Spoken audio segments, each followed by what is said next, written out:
Welcome friends, in this video tutorial we'll be talking about the transport of glucose from transport from glucose from liver to blood actually.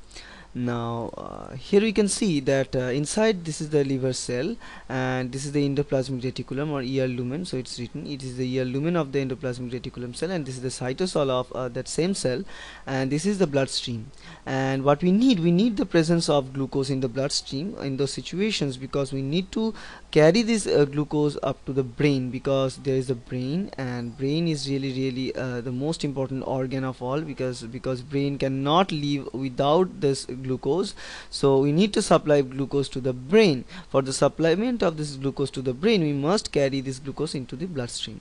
But before taking up this glucose to the bloodstream, we need to take them from the intestinal part, sometimes from the liver also. So here we're looking at the shuttle between liver and blood vessels. Okay, now the liver cell, glucose is converted into glucose 6-phosphate in normal times. So glucose 6-phosphate is produced. Now the glucose 6-phosphate is the intermediate of glycolysis, we all know that.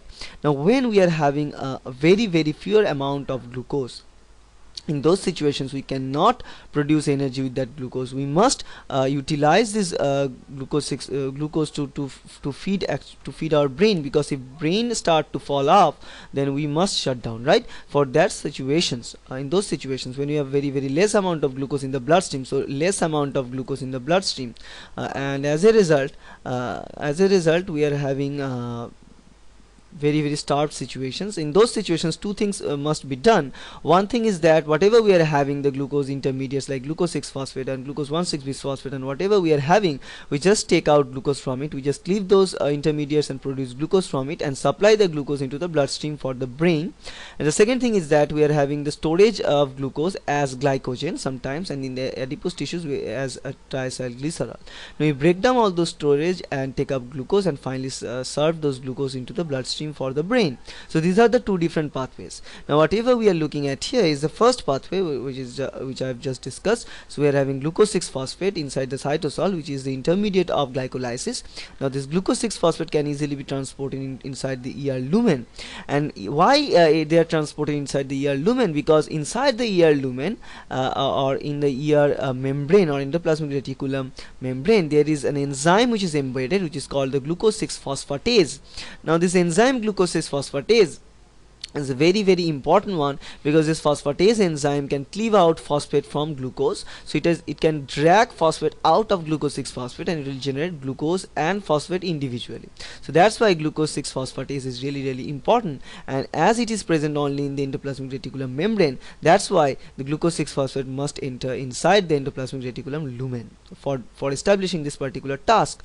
So glucose 6-phosphate enters into the lumen, and glucose 6-phosphatase, which is present in this membrane, can convert this glucose 6-phosphate or break down this glucose 6-phosphate into glucose and phosphate.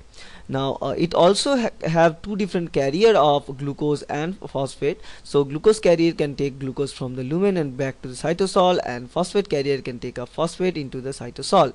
Now the glucose which is present in the cytosol can be carried out by the glucose transporter of cell, and genuine glucose transporter of cell is called the GLUT or GLUT or glucose transporter elements. Now this GLUT2 or GLUT4, whatever we are having, it is in this case GLUT2, through which the glucose can be taken up, and it will be the glucose will be taken out and it will be taken onto the blood vessel.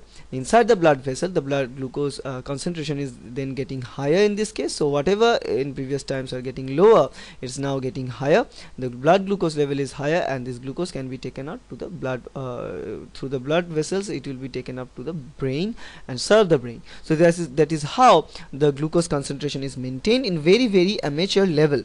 But there is a high and tight regulation of glucose level, and that can be converted, that can be tightly regulated by some of the regulator proteins like insulin hormone and like glucagon hormone. The signaling of insulin hormone and glucagon hormone is really important, because except for these hormonal secretions or hormonal directions, all of this process cannot be established. So that's why the presence of all those hormones are really important, but still the basic and very simple process can be established with the help of this endoplasmic reticulum present in the liver cells.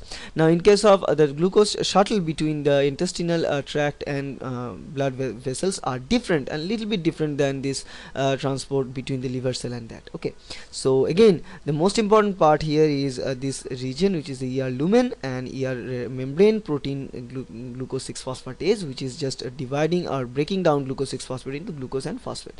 Okay, so that's it, and I hope it will help you. Thank you.